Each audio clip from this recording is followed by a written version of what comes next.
Oi pessoal, tudo certo com vocês?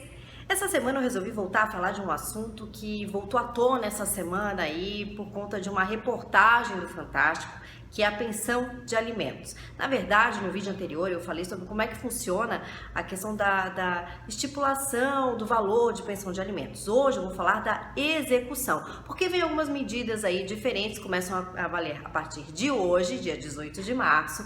Então tá todo mundo falando sobre isso, muita gente preocupada. Então vamos lá, vamos começar. A pensão de alimentos, ela é devida ao filho, como eu já falei no vídeo anterior. No caso do devedor, daquela pessoa que é responsável por pagar a pensão de alimentos, pode ser o pai ou a mãe. Não tem nada estipulado que é o pai ou a mãe, tá? Vai depender de cada caso. Aquele que fica com a guarda do filho não vai pagar pensão de alimentos, óbvio, porque ele já tem as despesas diárias com o filho. E aquele que então não fica com a guarda é o responsável pelo pagamento. Bom, se essa pessoa não quitar essa dívida, existem alguns caminhos jurídicos que a gente pode tomar para que se cobre essa dívida e a criança não fique sem a assistência necessária que ela teria aí no dia a dia. Então, se entraria com uma ação de execução de alimentos. O que pode acontecer no curso dessa ação de alimentos, dessa execução de alimentos, agora com as novas regras que passam a valer a partir de hoje?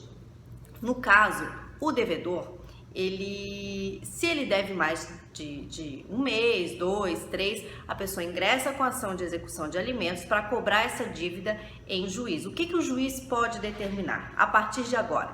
O devedor, ele pode ter o nome dele inscrito nos serviços no cadastro de proteção ao crédito. Sim, ele vai ficar negativado e vai ter muitos problemas em decorrência disso. Primeiro, o que vai acontecer? A gente vai entrar com a execução de alimentos, aí o juiz vai dar um prazo para que essa pessoa, esse devedor, se manifeste, um prazo de 3 dias. Nesses 3 dias, se ele não se justificar, várias consequências ele terá. Então, uma delas é a inscrição do nome dele no serviço de proteção ao crédito. Ele fica negativado. Também pode ser pedida a prisão civil. A única forma de prisão civil por dívidas no Brasil hoje é devido à pensão de alimentos que não é paga. Então, essa pessoa pode sim vir a ser presa por até 3 meses. Ah, doutora, mas se eu for preso, então a dívida se extingue? Não, a dívida não termina. Você é preso, fica 3 meses preso, continua com a dívida. Se não pagar, pode inclusive vir a ser preso de novo. Tá? Então, existe essa possibilidade. Então, preciso ter muito cuidado. Na verdade, quem deve a pensão de alimentos tem que ficar muito atento. Se ficar desempregado, por exemplo, ou tiver alguma dificuldade financeira, antes de ficar devendo essa pensão, é preciso comunicar ao juízo para que se tenha noção da realidade daquela pessoa e se possa readequar à realidade financeira dela. Tá certo? Também não se pode, gente, pegar e reduzir a pensão por conta própria. Se existe uma pensão estipulada em juízo, você não pode, comecei com uma dificuldade financeira, olha, esse mês eu não vou pagar a pensão integral porque tive uma dificuldade e tal. Mês que vem eu não vou pagar porque tive outra dificuldade. Não façam isso. Procurem o judiciário, comuniquem a dificuldade ou a nova realidade financeira, se você trocou de emprego e seu salário acabou sendo modificado, enfim, você acabou tendo uma redução na sua renda, tem que comunicar o juízo, né, entrar com um pedido revisional dessa pensão de alimentos para que seja tudo feito da melhor forma e não haja dívidas, porque a dívida continua a correr e você pode sim ser executado, vir a ser preso, ter o seu nome negativado e ainda conta bancária pode ser bloqueada, inclusive antes que o devedor saiba que existe essa execução de alimentos. Claro, porque existe muita gente de boa fé, mas também existem pessoas de má fé. Então, o que o legislador entendeu?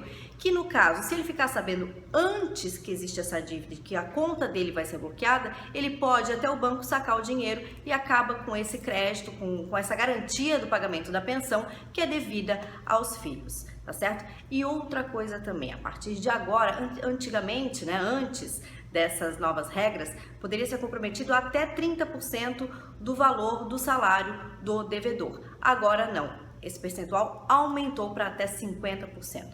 Então, é preciso ter muito cuidado, ter uma negociação. A melhor forma é uma conciliação, se chegar a um acordo entre as partes, do que cada um pode contribuir, o que é justo, o pagamento de pensão de alimentos, o que realmente a criança precisa, para que não haja problemas, não haja dívidas, não haja um estresse, todo um envolvimento emocional, uma carga emocional muito grande de um filho ver o pai sendo preso.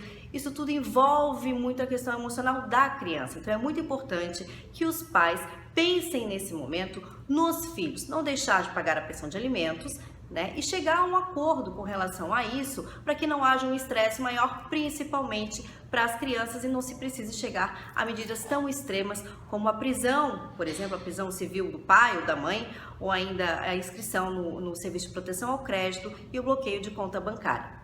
Tá certo? Essas foram algumas questões levantadas aí durante a semana que eu fiquei acompanhando. Pessoal, um alvoroço total por causa dessas mudanças em relação ao pagamento de pensão de alimentos. Eu espero ter tirado algumas dúvidas de vocês. Qualquer coisa, então vocês entrem em contato conosco. O nosso e-mail mudou, é escritório@mpalaoro.com. Aproveite, curta aí o nosso vídeo, se você gostou, mande suas sugestões para a gente e entre aí, acesse as nossas redes sociais, a nossa fanpage no Facebook, né? Entre em contato conosco, certo? Uma boa tarde para vocês, até a próxima. Tchau!